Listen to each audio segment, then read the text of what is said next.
बिस्मिल्लाहिर्रहमानिर्रहीम। अस्सलामुअलैकुम। शौहर की ज़िंदगी से दूसरी औरत को निकालने का वजीफ़ा। जैसे ही रमज़ान का चाँद नज़र आए आपने ये वजीफ़ा कर लेना है।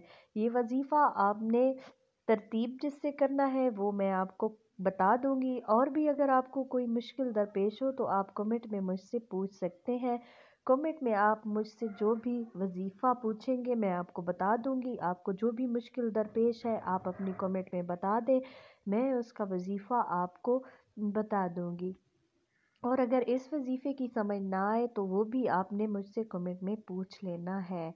शौहर की ज़िंदगी से दूसरी औरत को निकालने का जो मसला है वो तकरीबन हर बीवी का है, क्योंकि बीवी चाहती है कि वो अकेली ही अपने शौहर की मालकिन हो और उसकी ज़िंदगी में वही अकेली एक औरत हो। लेकिन जब शौहर की ज़िंदगी में कोई दूसरी औरत आ जाती है तो बीवी की ज़िंदगी में तूफ़ान मच जाता है और उसे कोई रास्ता नज़र नहीं आता, क्योंकि बाज़ मर्द जब बाहर दिल लगा लेते हैं तो वो फिर कभी भी पलट कर नहीं आते। तो आप अल्लाह ताला से वजीफ़ा करके दुआ मांगें, अल्लाह आपकी दुआएं ज़रूर सुनेगा, क्योंकि वो बेशक सुनने वाला है और वही अता करने वाला है। जब कोई भी रास्ता नज़र ना आए तो तब अल्लाह ताला से दुआ किया करें। दुआ का दामन कभी भी मत छोड़ें, क्योंकि दुआएं बहुत जल्दी जो है वो मुस्तजाब भी हो जाती हैं। आपने मायूस नहीं होना। बहुत ही आसान सा वजीफ़ा है जो कि आपने 141 मरतबा पढ़ लेना है, और जब रमज़ान का चाँद नज़र आए तो आपने ये वजीफ़ा लाजमी कर लेना है और अल्लाह ताला से दुआ मांगनी है और अपनी रमज़ान की तमाम दुआओं में याद रखना है। और अगर आपको कोई मुश्किल दरपेश आए तो आपने कमेंट में मुझसे लाजमी पूछ लेना है। वीडियो को आगे भी शेयर कर दिया करें ताकि किसी और का भी इससे फ़ायदा हो जाए। आपकी फ्रेंड्स वगैरह भी ये देख लें, अगर उनकी ज़िंदगी में भी कोई मसले चल रहे हैं तो वो भी हल हो जाएं।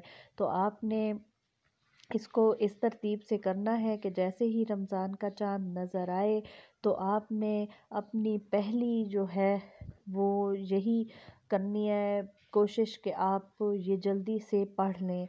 और अगर आपको टाइम ना मिले तब भी आपने सहरी तक वक्त है, किसी भी वक्त आप ये वजीफ़ा लाजमी पढ़ लें। ये वजीफ़ा बहुत फ़ायदे वाला है, ये छोड़ने वाला नहीं है। रमज़ानुल मुबारक का चाँद अगले साल फिर नज़र आएगा, पता नहीं हम होंगे या नहीं होंगे, तो आपने जल्दी से ये वजीफ़ा कर लेना है। आपने पहले दरूद व सलाम पढ़ना है और दरूद व सलाम पढ़ने के बाद आपने 100 मरतबा इस्तग़फ़ार पढ़ना है।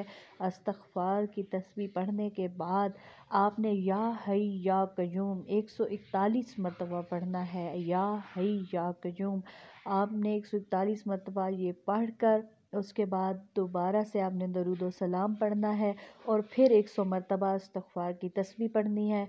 उसके बाद आप कोई भी मीठी चीज़ या कुछ भी अगर आपने बनाया है तो वो थोड़ा सा सदका कर दें या जानवरों को डाल दें या परिंदों को डाल दें, तो अल्लाह आपकी तमाम दुआएं जो है वो मुस्तजाब कर